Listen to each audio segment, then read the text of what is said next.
And we're back, guys. This video is brought to you via the Doctrine of Fair Use to Fair Dealing, and we're also covered under the Digital Millennium Act. We're going to talk about Iga Swiatek a little more. We're going to talk about Arena Sabalenka, but first, let's head to Mexico, where we have Junior Slam champ Robin Montgomery, Coco's bestie in action, the 7th seed in Mexico, taking on American Elizabeth Manlick. That's right, guys, the battle of the Americans. Now, listen, I can't think of many players on tour that have had a better junior career than Robin Montgomery, U.S. Open, two-time Junior Slam champion. Listen, someone recently asked me, what do I think of Alicia Parks in comparison to Robin Montgomery? Now, listen, guys, I think that Alicia Parks is big time. She's got one of the strongest serves on tour, one of the best serves on tour when she's on point.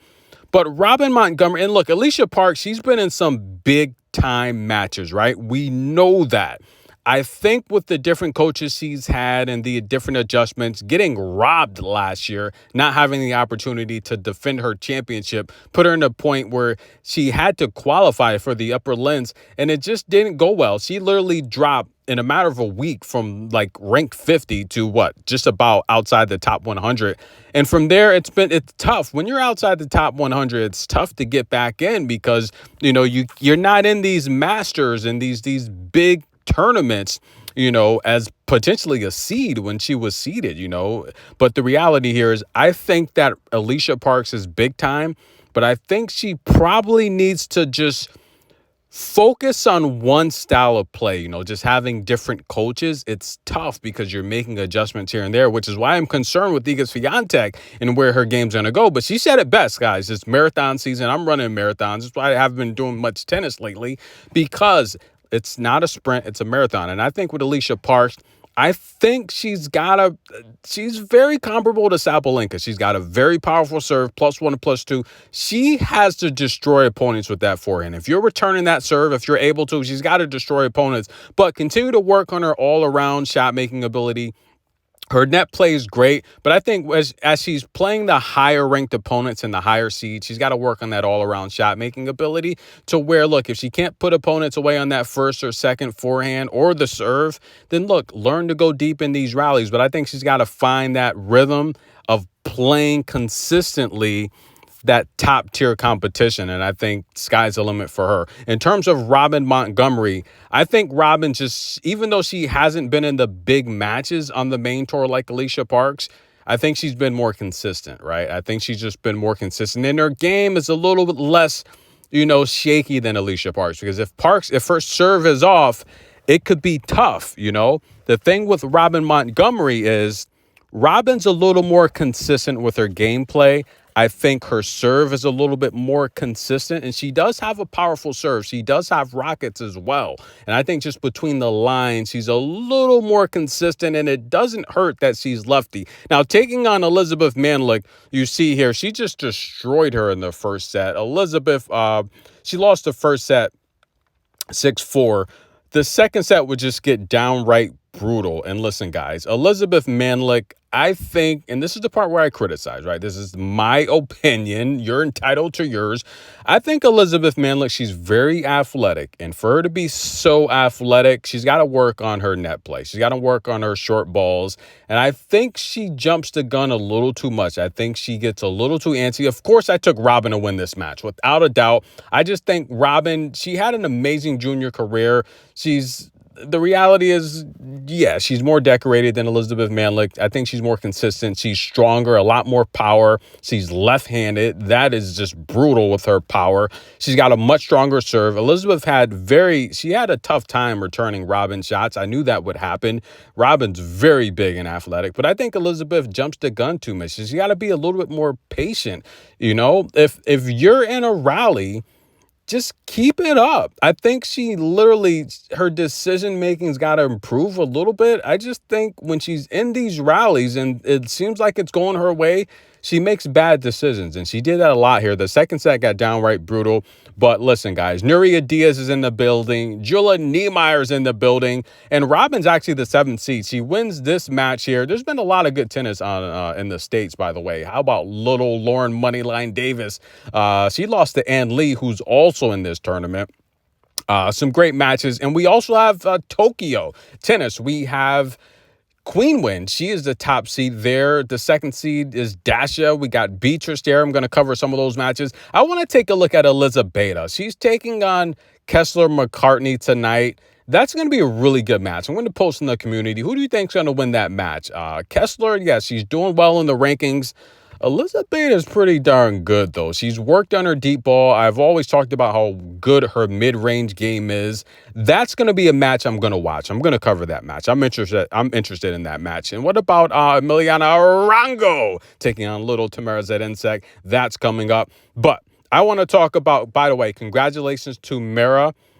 She was crying. She posted a very interesting message to Dasha, considering she's only 17. Watch your mouth, young lady. I don't know if that was real or not, but a little curse word there. But nonetheless, Mira, very emotional.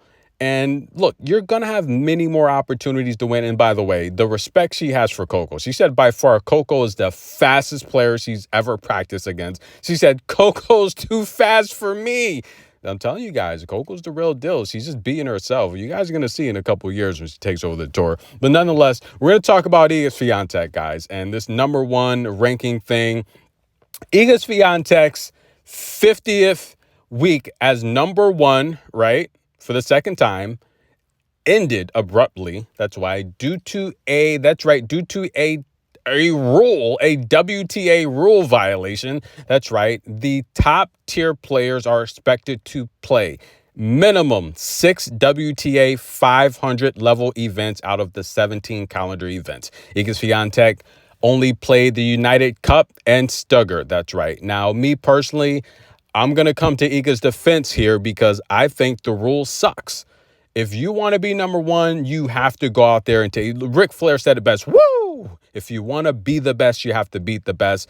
And yes, Iga Swiatek got her number one ranking by Ashley Barty retiring. And since Barty's retired, there's been two ladies ranked number one during that time span. Iga Swiatek and Aryna Sabalenka. Now, Aryna Sabalenka is technically, I think she's got and I did a video on this, she's got one of the shortest tenures as number one. That's right, all time. I think she's ranked 7th or 5th all time as the shortest tenure at number one. Iga Swiatek, though, aside from her previous 50 weeks at number one, she spent something like 120 something consecutive weeks at number one overall. And Iga Swiatek, guys, ranked 7th all time in terms of just holding that number one spot. So she's setting a lot of records. She's doing well, but she had issues, personal problems. We know she recently changed coaches, but she did not play and defend her championships at the Chinese Open or Wuhan. A lot of points that she lost. And of course, she was well over 10,000 points, and that's how you lose points. But could this be gamesmanship? Iga, go that way. Could Iga have done this on purpose, forfeiting the number one spot to have a reason to change coaches and kind of have an excuse to kind of work through the new growing pains of this new coach? And simple, did Iga do this on purpose? I mean, look, she knows, look, She's very intelligent. She knows if she misses these two tournaments. She knows she broke the rule. She didn't qualify for the minimum 6 tournaments. You don't play China, Wuhan. You know you're going to lose the number one spot. She knows this. Was this tactical? Was this a way to kind of let go of that number one spot and just enter the next phase of her career? Come on, guys. Let's be honest here. Let's be adults. Did she do it on purpose?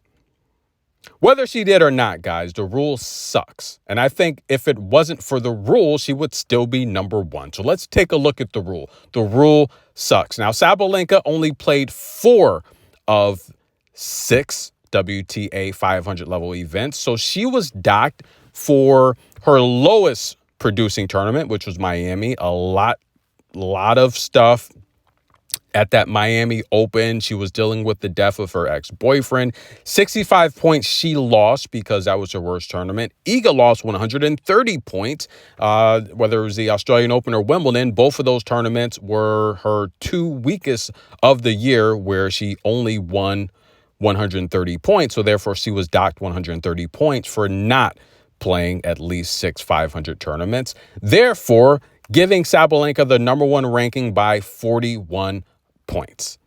The rule sucks. It needs to change. And I know Sabalenka's not happy getting number one that way. Last year, she got it fair and square. But the reality here, guys, is I think headed into the WTA finals, that's going to push Sabalenka to play harder, be stronger, more aggressive.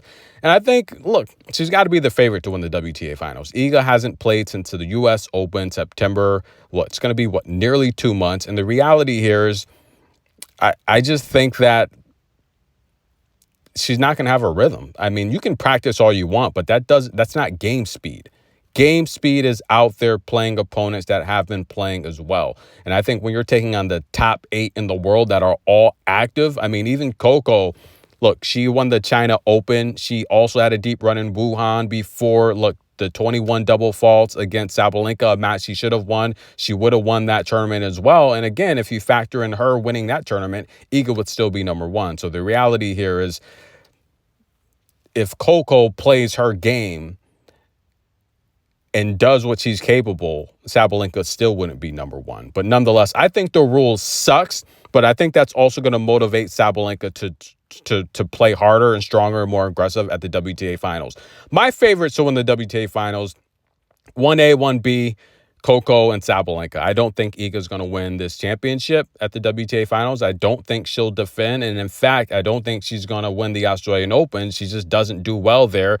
I think Coco's going to win the Australian Open, and we could see Coco finally reach number one. She's ranked number 3 now. Iga's number 2. So again, she's not going to be in Iga's side of the draw in these big tournaments as long as it stays that way. She'll be facing Sabalenka more than not. And look, I think things are getting great. The Americans have 5 players inside the top 20. The Russians have 4 players inside the top 20. I think the tour is looking good for the next year, but the reality here is, and Coco is playing the United Cup, ladies and gentlemen. That's going to be exciting. I'm looking forward to that. And that's going to be her way into playing herself into good shape to Auckland, where, well, actually, wait a minute, guys. The United Cup, I got to check that schedule, because the reality, that's going to be pushing it pretty thin to Auckland.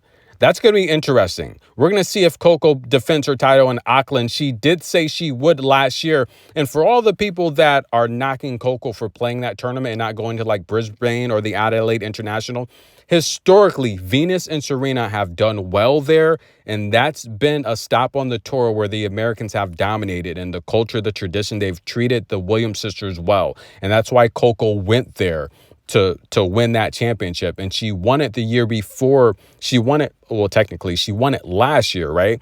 And again, she said she promised she would defend her title this year. So she won it again this year. She started the season off 10-0.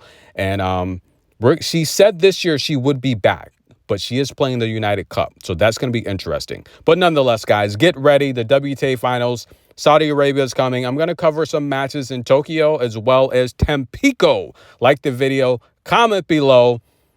Look, does this rule need to change? Because Iga Swiatek is technically the true number one. Tennis in a minute. We'll be back.